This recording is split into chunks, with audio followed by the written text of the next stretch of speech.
Tu vois, ce qui se dessine, c'est qu'en fait, les pierres plates là, c'est fait comme si on avait amené des pierres pour construire le truc et que ça se soit arrêté en cours de route. Voilà. Ouais.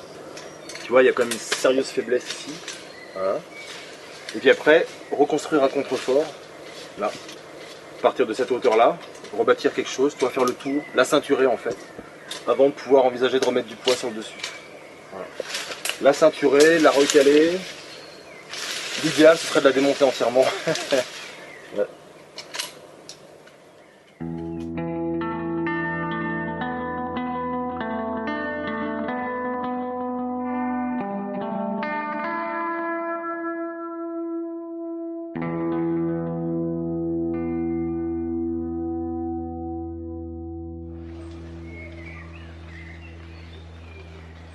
L'hiver, quand j'étais venu, tu vois, on voyait vraiment...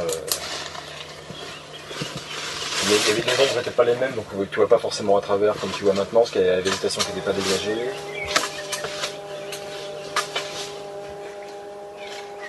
Et tu vois là, le mur, en gros, il fait 80 cm d'épaisseur à la base. Donc il lui manque presque 50 cm, déjà dès le démarrage.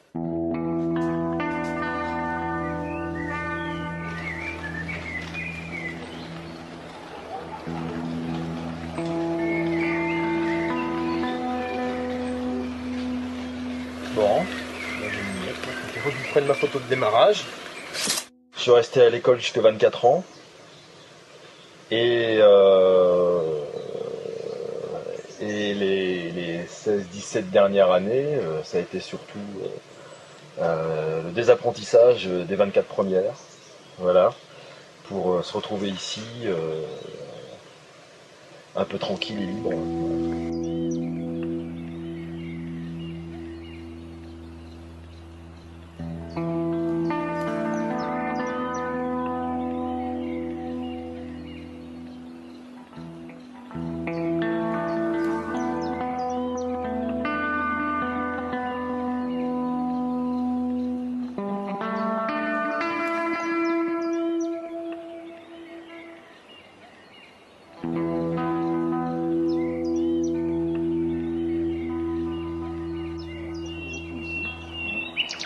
Il y a d'autres endroits, on pourrait faire un peu de calage à l'intérieur. Avant de faire ça, peut-être poser 2-3 bois de sécurité.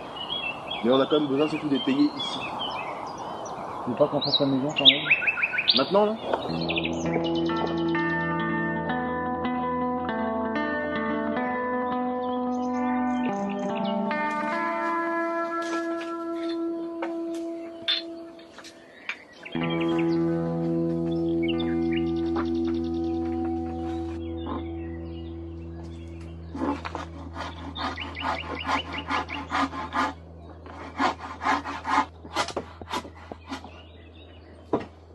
Toi, je devine un peu avec le bout de mes doigts celle qui va rentrer.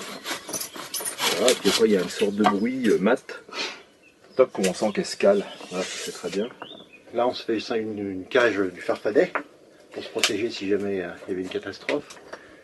Mais Ça rassure, ça sert peut-être pas grand chose. oui, c'est peut-être psychologique aussi, ouais. Parce que si ça tombe, je sais pas. C'est pas du chêne, quoi. Non. Manu, il connaît, lui. Il a déjà fait des chibottes, moi j'en ai jamais fait. Donc je suis inquiet, mais c'est vrai que je me repose sur l'expérience de Manu. J'ai au moins ce confort intellectuel, quoi, de me dire Manu en a déjà fait, j'ai confiance. Alors moi je me repose sur Et son comme calme. Manu me forme depuis 6 ans et qu'il ne s'est jamais rien passé, je lui dis c'est bon, ça va continuer. J'ai un peu tout fait dans le tourisme. Et un jour, c'était un peu l'orgie de monde, un petit peu trop de monde. Je suis devenu agoraphobe ou agarophobe, je sais pas. Plus supporter les gens. Et je me suis dit, je vais faire autre chose. Donc je me suis lancé dans le bricolage et au hasard d'une rencontre, qui est celle de Manuel Duvaux, j'ai goûté à la pierre sèche et j'ai mis le doigt dessus, non pas dessous heureusement, et ça m'a plu. Voilà, le déclic est venu.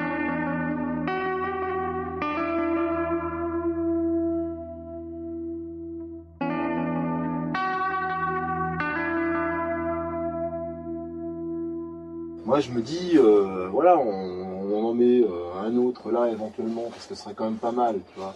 Et puis un autre par là, ça suffit. Je crois qu'il faut pas trop s'encombrer, en fait. Oui, tu vois. Ça qui tient, tu vois, juste ça. Alors ils ont mis cette pierre là parce que c'est de la pierre, c'est de la brèche volcanique un peu, tu vois.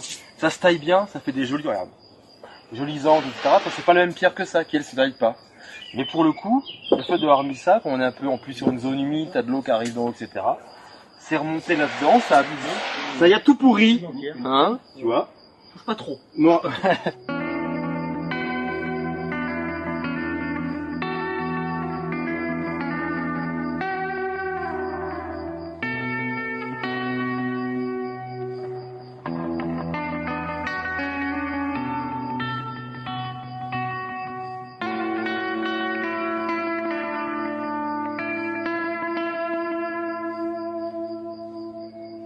Et tu vois, notre aplomb il est là.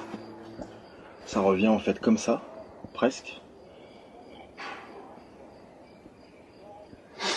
Parce que bon, on n'a pas beaucoup de place. Si moi j'aimerais bien changer, mais pas tout changer. J'ai pas envie de changer ça, tu vois. Je changerais bien ça seulement. Avec ça aussi, est-ce qu'on pourrait pas trouver une seule grande pierre debout, tu vois, ferrailler par l'arrière, c'est comme on a l'habitude de faire. Redresser un peu le bazar. Et puis venir soutenir plutôt là, tu vois. Gagner au moins presque 10 cm.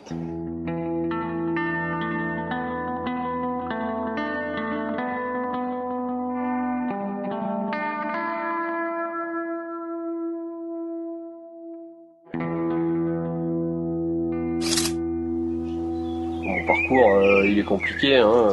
Je suis devenu murailler en faisant des rencontres, en rencontrant d'autres muraillers qui m'ont initié parce qu'à ce moment-là j'avais un peu de temps. Et voilà, j'ai été curieux d'aller voir et aujourd'hui ça continue.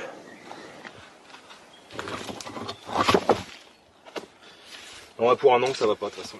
Ça va, tu vois. On l'a arrondi. Ouais. Cassé là. Ouais, on va la. Dommage. On la grimpe là-haut alors. Elle sera moins lourde comme ça, remarque.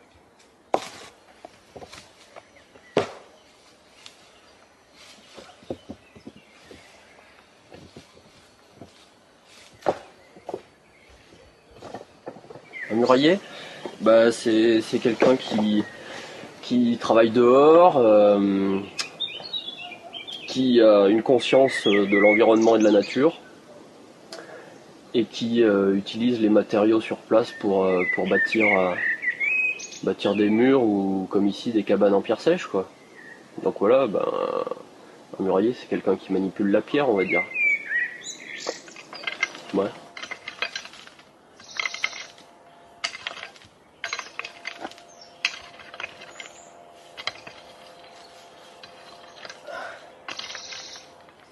Alors le murailler, pour moi c'est un mec que le problème ça va être un peu biaisé parce que je pense un peu à Manuel en disant ça.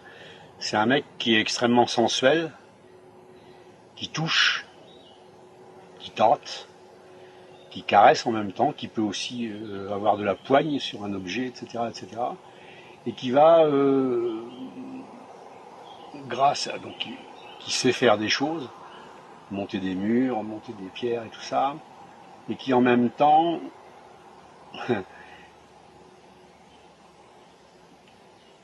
fait des choses un peu, je dirais presque gratuites, esthétiquement je trouve ça plutôt vachement beau. Mais en fait, ça sert... bon, le patrimoine, c'est vrai que je n'ai pas grand-chose à secouer. Et ouais, voilà.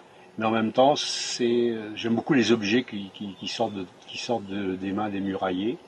Donc un murailler, c'est un mec qui est plutôt sensuel, quoi, qui est plutôt, mais qui a un savoir-faire évident et qui a un coup d'œil absolu.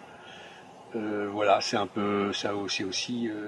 Ouais, il y a un peu du truc visionnaire. Il faudrait plus sûrement que ça soit plutôt comme ça. Je me disais, si on faisait ça, ça l'affaiblit. On va regarder, c'est comme ça, et puis après on va partir. Ça va être comme ça, hein, le bazar. Tu vois, quand même. Hein. Même si ça part en B comme ça va être cette épaisseur. 90 cm d'épaisseur à la base ici. C'est pas mal, hein. Donc, moi j'aurais tendance à virer ça.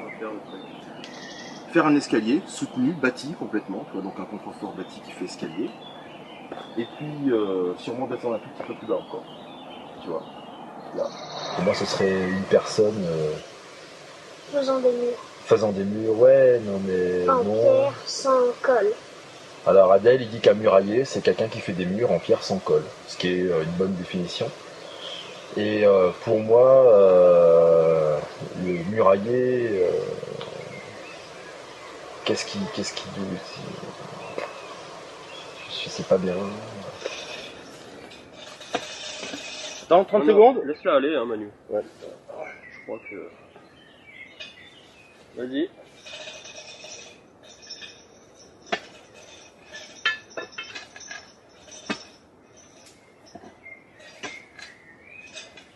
Là pour toi, François. Il y a le moitié qui fait un peu la gueule. Mais... Bon, ça va.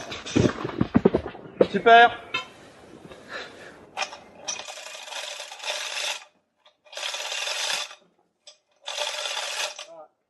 Bah attends, c'est pas mal parce qu'il suffit que je la ramène devant.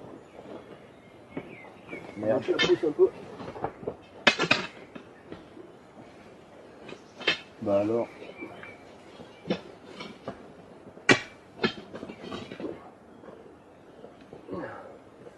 Touche pas. Non mais si mais faut la ramener de toute façon de l'arrière. Il y a une différence fondamentale entre travail d'architecture et travail de murailler sur le terrain. C'est qu'un architecte, il va voir un chantier, il va faire ses dessins, ses crobards, avoir ses idées, et après il va demander aux artisans de réaliser son dessin. Alors des fois c'est bien, des fois c'est pas bien, peu importe quoi.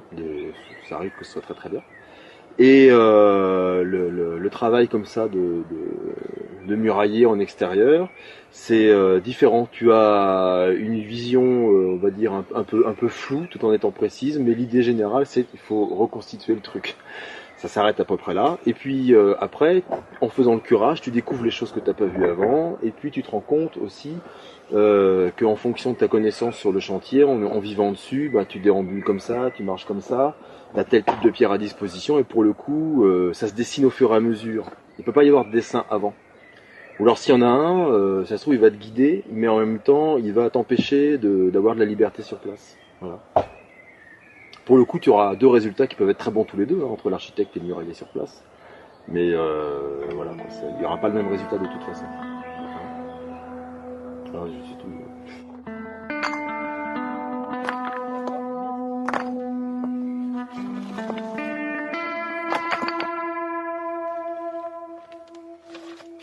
Faut toujours y aller en douceur.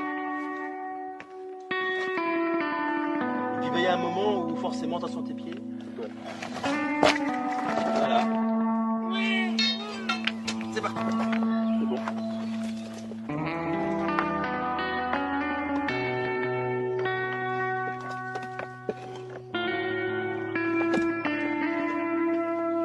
Pour résumer, en pierre sèche, premier point, être en bonne compagnie. Savoir qui a mis le blanc au frais. Avoir fait caca, parce que si t'as le ventre un peu. Et puis après, ta pierre en profondeur, plus épaisse devant que derrière, toujours deux pierres côte à côte du même niveau. Ton calage pensé pour être aussi harpé et calé en tous sens. D'accord ? C'est pas juste le parement, puis derrière je balance des caillasses pour faire genre. Hein. C'est tout a de l'importance. Il n'y a pas un parement puis un calage derrière, c'est tout est lié.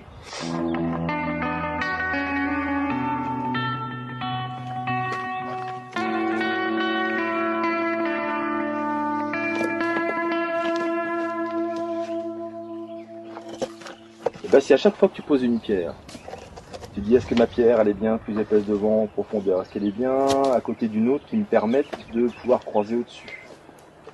Est-ce qu'elle est vraiment bien calée quand j'appuie dessus? Est-ce qu'elle se casse pas la gueule? Est-ce que son fruit, sa face est bien respectée? Si déjà tu respectes toutes ces conditions, mais à chaque pierre, tu ne dis pas ah celle-ci elle bidouille un peu, c'est pas grave au rang suivant. Il n'y a pas de au rang suivant je bidouillerai. Toi, c'est non, c'est à chaque fois, il faut que ce soit irréprochable. Je dis pas que des fois je bidouille pas, attention, mais quand tu commences, quand tu apprends, il faut être sans pitié avec soi-même.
Tu vas de chantier en chantier, un peu comme tu pilles un galion. Et tu fais ça quand même d'abord pour toi, pour le plaisir, même s'il faut servir le client, le lieu, le site, etc. Ça, pour moi, c'est un peu le discours qu'on sert à tout le monde. Bah oui, tu comprends, faire un chantier, c'est la rencontre entre le lieu, le murailler, la pierre, la. Dans le fond, je pense qu'on fait vraiment ça pour soi, pour son plaisir, pour le plaisir d'être avec des gens avec qui on s'entend bien. Tu vois, il y a un côté un peu quand même. Mais le pirate, il savait se regrouper à certains moments pour attaquer un galion. Nous, on sait se regrouper pour attaquer un chantier. Et puis en même temps, on a nos propres chantiers chacun de notre côté. On a notre vie, etc. Tu vois. C'est formalisé sans l'être de trop. C'est plus une association de fête entre nous, tu vois, ici. Mais qui est pas fixe, quoi, tu vois. Donc, moi, l'idée du pirate, pirate de la pierre, ça me plaît bien. Un murailler, c'est un pirate de la pierre.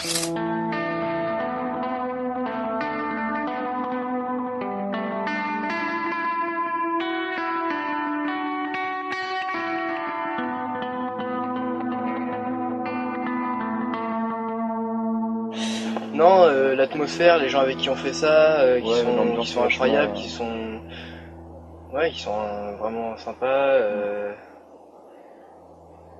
Qui font vraiment comme si on était avec eux quoi, dans leur. Ouais, on n'a pas l'impression d'être en dessous. Enfin, c'est pas comme s'il y avait une hiérarchie avec un chef. Enfin, si, il y a une hiérarchie, mais Voilà. Ouais, on la sent pas quoi. Enfin, Il y a un groupe bien qu'ils ne soient pas,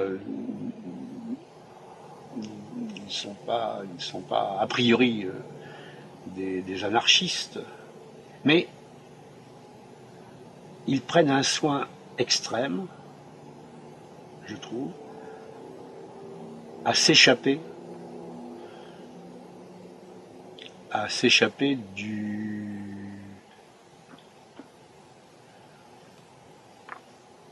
social imposé, on va le dire comme ça. Car entre eux, ça circule énormément, ça bouge, tout ça, mais voilà un groupe qu'on pourrait définir comme un groupe politique, quoi. Enfin, en tout cas, celui dont je rêverais.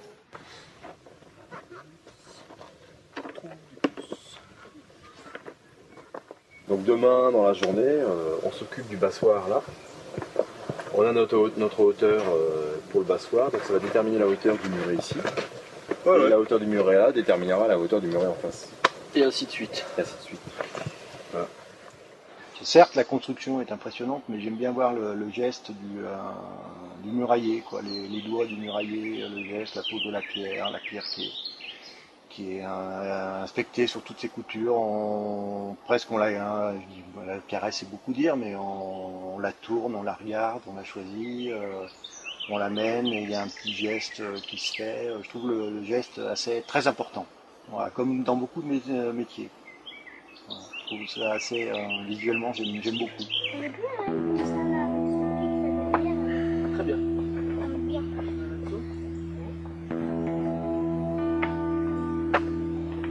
Non, regarde, il y a de la cacane là.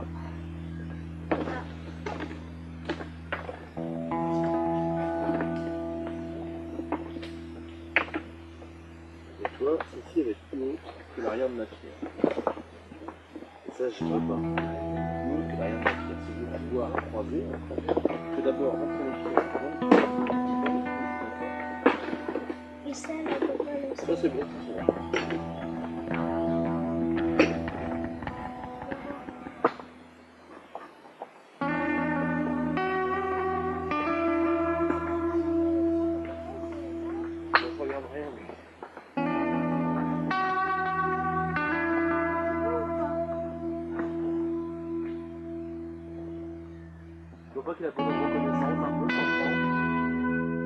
Moi, je vois l'idée de la chibotte, c'est les gens qui exploitent les terres autour, qui ont des cailloux, qui sortent des cailloux régulièrement. Et puis, je pense que c'est assez comme les gamins font des cabanes. À un moment donné, l'adulte, l'homme, il a envie de construire, de bâtir, de mettre les pierres les unes sur les autres. Et ça démarre sur des petites chibottes. Et puis, à mon avis, on peut imaginer un peu tout. Après, pourquoi pas la compétition dans la vallée du Dolézon de celui qui fera la plus grosse. Il y a peut-être autant de définitions que de chibottes, puisqu'elles sont toutes différentes. Mais une chibotte, c'est une cabane, voilà, c'est un abri en pierre sèche. Et pourquoi une chibotte? Déjà, c'est pour stocker les pierres, pour les ranger et gagner de la place sur l'emprise environnementale. Donc les éleveurs ou les agriculteurs stockaient les pierres en faisant des chibottes, et en plus ça leur faisait un abri. Voilà. Et puis j'imagine qu'ils stockaient du matériel, ou qu'ils pouvaient s'abriter quand il pleuvait. Ouais, une chibotte, c'est quoi? Et puis ça va peut-être plus loin, hein. Aujourd'hui c'est un élément du paysage, du patrimoine. Voilà, c'est aussi un souvenir de ce que faisaient les gens avant.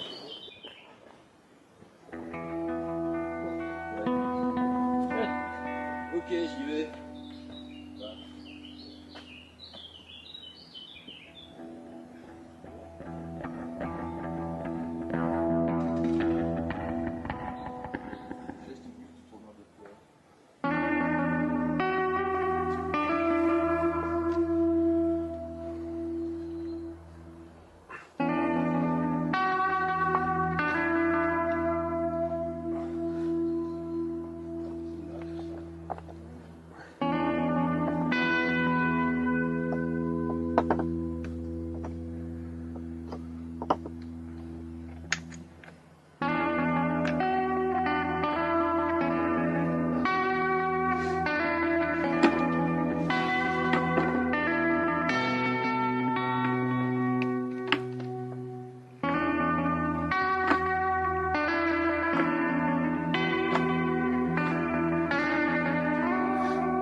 C'est un dôme en pierre sèche. Voilà. Donc en gros, ça serait plutôt une espèce de cabane fabriquée avec des pierres où entre les pierres il n'y aurait pas de jointure, donc genre ciment. Les pierres en fait sont. Tout est superposé, calé. On pourrait démonter le truc comme ça en fait. On pourrait prendre les pierres les unes après les autres et complètement tout démonter. Il n'y aurait pas besoin de prendre un marteau pour exploser quoi que ce soit.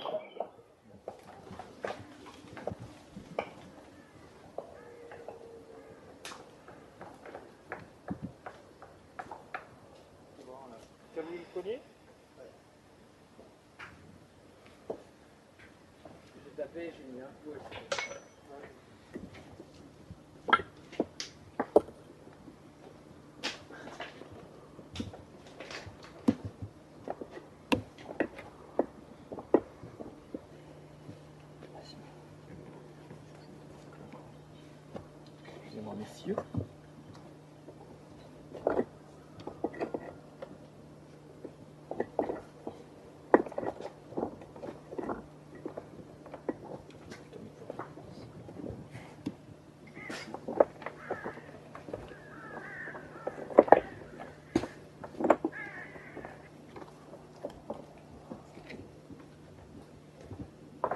Ils font d'abord un mur autour, une ceinture ils appellent, pour solidifier les bases.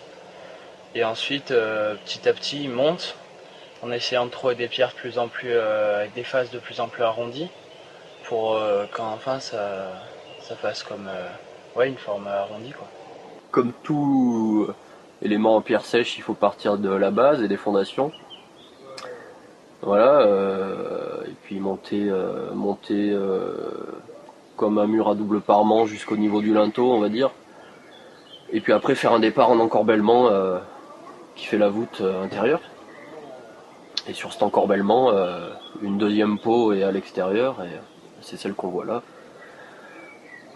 Voilà, ça fait deux parements aussi, sauf que le parement intérieur est en encorbellement. Voilà, c'est la technique, elle est simple. Après, il faut toujours croiser les pierres, toujours les caler, respecter leurs fruits et toujours croiser, ouais. Voilà, les unes par rapport aux autres. Ah, tu sens que c'est pris là. En fait, ça tient un peu. Ça tient un peu à peu. C'est vrai que celle-ci est emmerdante, je suis d'accord. Et pourquoi elle est emmerdante? Parce que le croisement, quand elle a été fait, c'était pas suffisant. C'est de la faute des anciens, hein. Donc on se répète. Ça tient, ça c'est soutenu, ça soutient ça, c'est qu'elle est là, ça cale, ça, c'est soutenu ici, ça bouge, donc a priori il n'y a plus de poids dessus. Ça tient ça, ça tient ça, ça tient ça. Ça tient ça. Moi je trouve ça un peu faible ici, mais celle-ci risque pas de tomber parce qu'elle est plus partout ça. D'accord. Donc si ça bouge, ça bouge pas, ça va forcément tenir ça, c'est bâti derrière donc ça va. C'est un fil électrique. La question c'est est-ce qu'on ne fait pas une petite cale plate là-dedans? Si, ouais. Et moi je mettrais bien un truc extérieur s'il y a un peu sur celle-là. Parce qu'elle est calée comme ça, c'est bien qu'il faut caler l'eau. Laquelle? Celle-là. Ouais, on a déjà quelque chose dessus à l'extérieur. L'extérieur on a quelque chose? Bah oui, on a le bâton.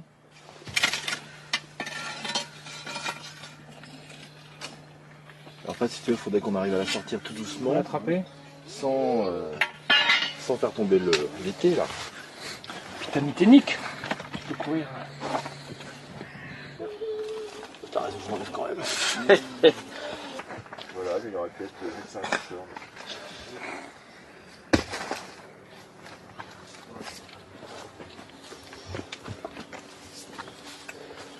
Bon. On va mesurer ça. Il y a eu une vague d'historiens en France qui ont besoin d'ancrer la France comme ont fait les Allemands avec les mythes anciens et tout ça. Il y a eu besoin pour la France, au niveau de l'identité nationale, de créer des mythes et de s'ancrer dans le passé. Donc ici, ils ont fait il y a un peu des histoires comme quoi ce seraient des cabanes ligures qui auraient 3000 ans. Alors, je dis pas qu'il n'y a pas eu de ligure ici, je dis pas que les ligures n'ont pas fait de cabane en pierre sèche, pourquoi pas. Mais ce qu'on voit ici, je ne vois pas de cabane ligure. Je vois des cabanes qui ont été construites il y a un siècle ou deux. Là, on est en train d'en nettoyer une. Dans les murs, on trouve des tessons de bouteilles, on trouve des morceaux de bouteilles de limonade, genre des années 20, des années 30. Voilà quoi. Hein. Des Donc, morceaux de pichet. des morceaux de pichet, de la ferraille, voilà. Et donc, clés. des clés, Ça enfin bon. devait être sûrement une ancienne maison. Ouais, enfin bon. Et donc, l'historien des années 20, des années 10-20, était souvent un fasciste. Voilà. Je vois pas l'intérêt de, dans le fond, de réfléchir trop en avant l'histoire Parce que quand on parle de ça, les Ligures, etc., on parle pas des gens qui réellement les ont construits. On parle pas du travail des paysans, on parle pas du plaisir de la construction, on parle pas de tout ça. Alors qu'indéniablement, quand on regarde les différentes cabanes, on arrive à voir que les gens ils ont du plaisir à le faire. Ils ont sûrement eu du plaisir à inviter peut-être des membres de la famille ou des amis à boire un canon. Ici, pourquoi on parle pas de ça? Ça, c'est de l'histoire pour moi. C'est de l'histoire humaine. C'est pas la grande histoire, les grandes lignes, les patatis, les patatas, les mouvements ligures, patato. Personnellement, je m'en fous complètement de ça. Je pense qu'il y a eu des ruptures à certains moments, avec des grandes phases d'étirement, des grandes phases de colonisation de pentes, par exemple quand les gens ont faim, ou quand il faut, comme des zones par ici, où c'est pas des zones trop à vignes, bon bah tu cherches les zones les plus abritées, les plus ensoleillées, les plus chaudes, et ça fait un peu comme ici, les gorges de Belaison, ça te fait des poches comme ça, où tu peux cultiver de la vigne. Et donc tu as besoin des pierrettes, construire des murs et tout ça. Mais par exemple aujourd'hui on n'a plus besoin de cette zone-là, à part pour le folklore ou un peu de tourisme. Donc la technique elle est quasiment pas perdue, mais il n'y a plus que quelques personnes qui savent, alors qu'il y a un siècle c'était commun de remonter des murs en pierre. Et puis au niveau Et en mesure du coup là, en hauteur, parce que comme elles sont posées, c'est pas plus mal des fois. 91, 91 quoi ici. Bon bah c'est bien 91. Ah. Moi je fais rien.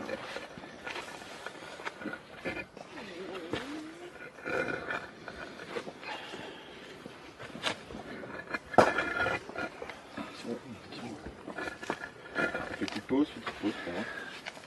Il faudrait presque plus que celle-ci soit un peu tournée comme ça. Hein. Tu vois, on n'est pas si loin, hein. Ben, elle est en place. Et sur le dessus, par contre, elle... On va en faire un peu. Non, ça s'arrangera. On va regarder ça, on se dit de toute façon ça se verra pas. Ça, on va le casser, on l'arrondira quand tout sera calé et bâti. Et puis si on veut le mettre une feuillure, ce sera assez facile de mettre une porte et de casser légèrement cette partie-là. Non, c'est pas mal.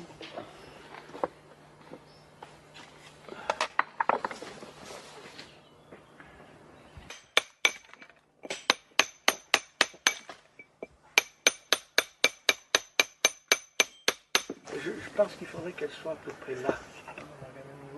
Elle rentre légèrement au niveau, mais Manu préférait qu'elle rentre un peu. Mais... Oui, ah ben c'est sécurisant, si tu veux, moralement. J'ai répertorié à peu près 82 ou 85 chibottes dans ce vallon.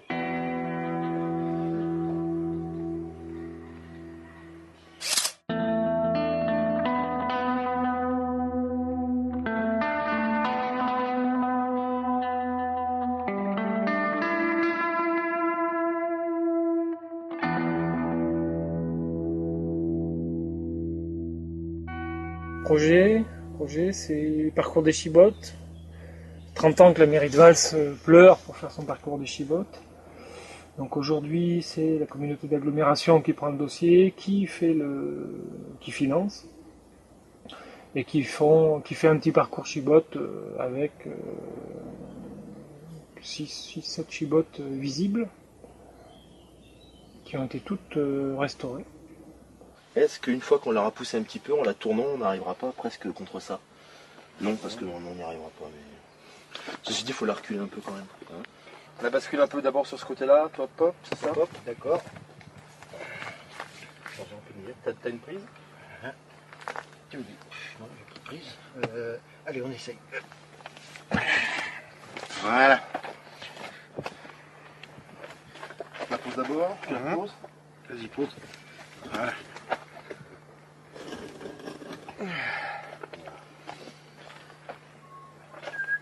C'est dommage. Je vais monter. Là, tu crois? Ouais. Arrête, non, mais tu sais, t'as pas de faire mal à la tête là? Non. De toute façon, on va y aller en plusieurs étapes. Hein.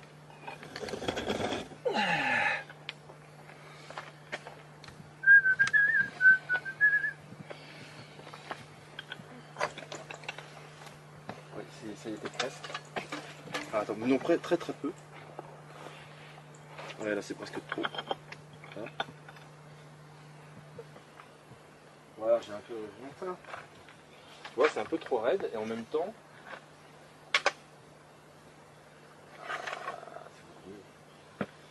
Beaucoup mieux. Voilà, et on arrivera à corriger notre illusion. Tu vois.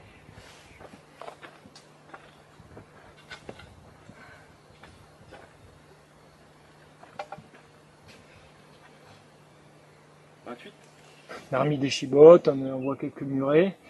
Et puis l'idée c'est de dire bah, les anciens savaient bien travailler et puis voilà quoi. On est dans le folklore quoi. Voilà. Alors que le projet aurait pu s'élargir, on aurait pu proposer l'installation d'un agriculteur, d'un maraîcher, sachant qu'à 2 hectares et demi on peut s'installer. Voilà, quoi.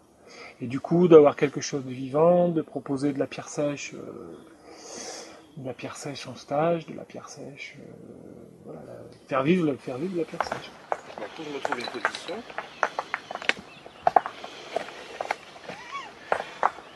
Un, deux, trois. Tu parles. Mais voilà. Bah là, elle a un drôle de bruit là.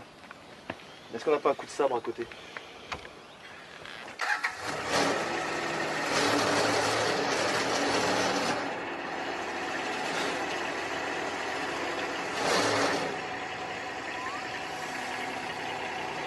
On peut le mettre plus facilement celle-là. Là, il a pris ça.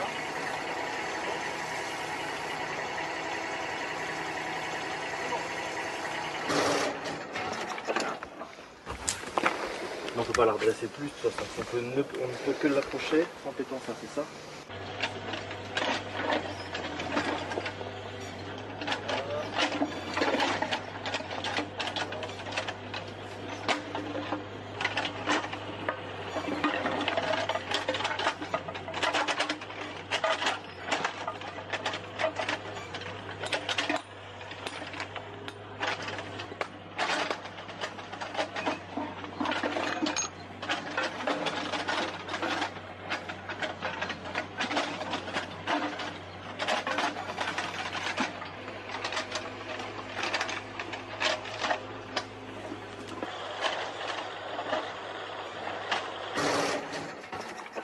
Là, c'est pour le grand bras.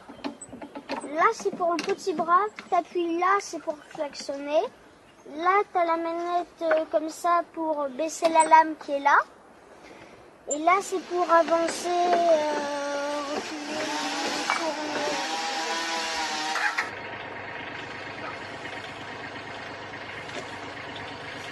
Non, on peut la prendre à deux après. Hein. Bon, par contre, ça nous fait un coup de sabre ici. Bon, on calera ici de toute façon, mais je préfère qu'elle soit comme ça. Hein.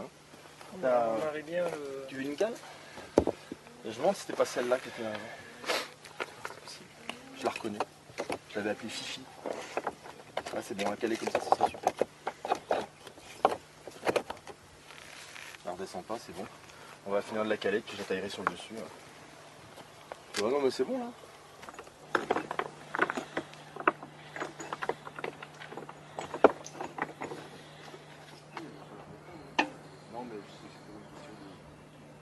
Comment ça bouge en haut? Ouais, continue.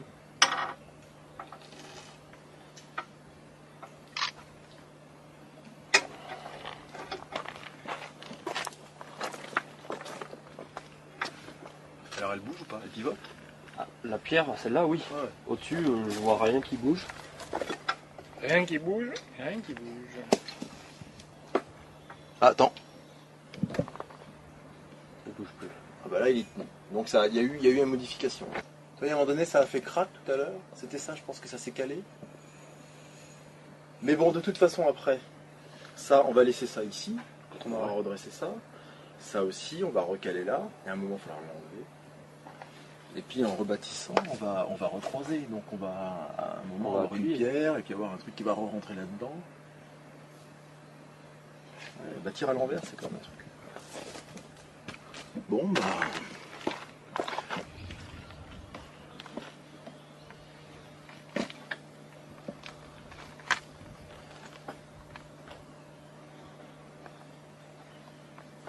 Tu peux pousser un peu plus, ça? Non, elle est bonne? Ouais. Ouais, il est pas mal, hein. Franchement. Pas mal. Il devrait y avoir des gens qui cultivent, il y a plein de gens des jeunes qui cherchent à s'installer, qui cherchent des terrains, pas forcément pour être agriculteur à titre principal, mais pour avoir un peu de quoi s'essayer à faire du légume, du fruit, de la vigne, pourquoi pas. Ils en sont pas là. C'est une première étape, après il faudrait que ça aille plus loin. C'est ce qu'on dit avec Manu, François et les autres, c'est qu'un jour il faudrait qu'il y ait des gens qui reviennent travailler la terre ici et en vivre. Du coup ils entretiendraient les chibottes à l'année, non pas ponctuellement comme nous on fait. Voilà, nous on met un pansement, mais après l'idéal ça serait que des gens puissent en vivre, quoi.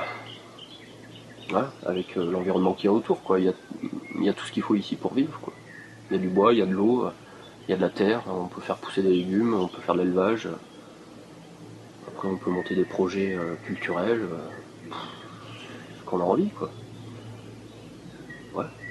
On peut faire une radio associative, une radio pirate, tiens regarde, on pourrait mettre une antenne sur la chibotte et puis les studios à l'intérieur. On pourrait faire ça.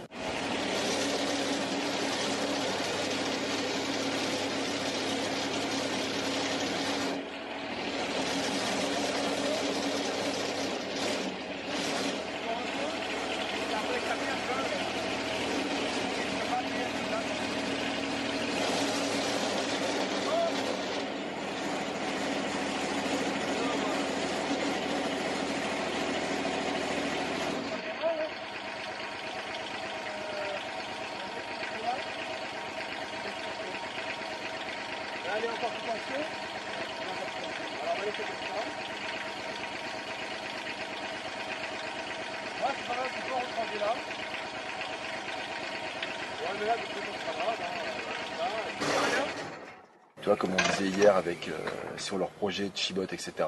Ça fait 10 ans qu'ils font des réunions à je sais pas combien. On n'a pas été consulté une seule fois. Alors que, voilà, eux ils savent pas faire quand même. Bon, il y aura poser nos cailloux.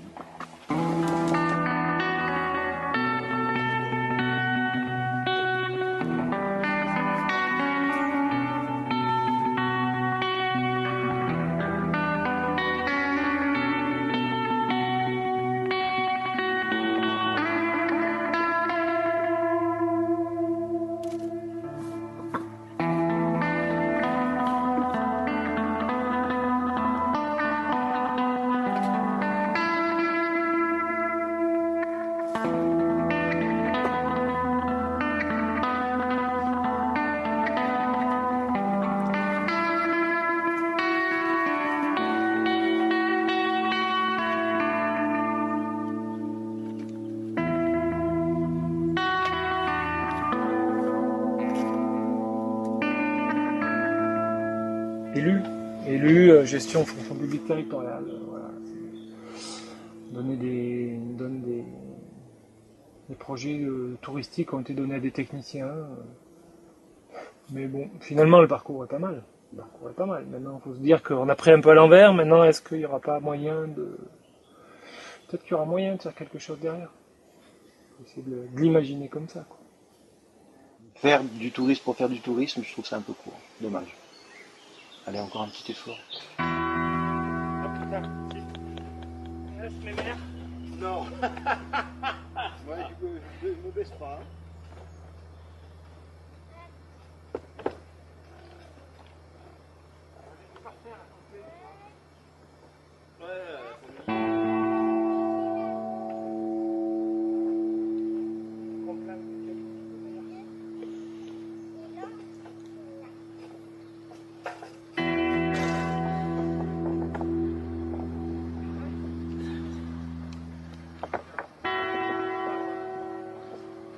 On va manquer de petites cadres.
ta da ta da ta da ta.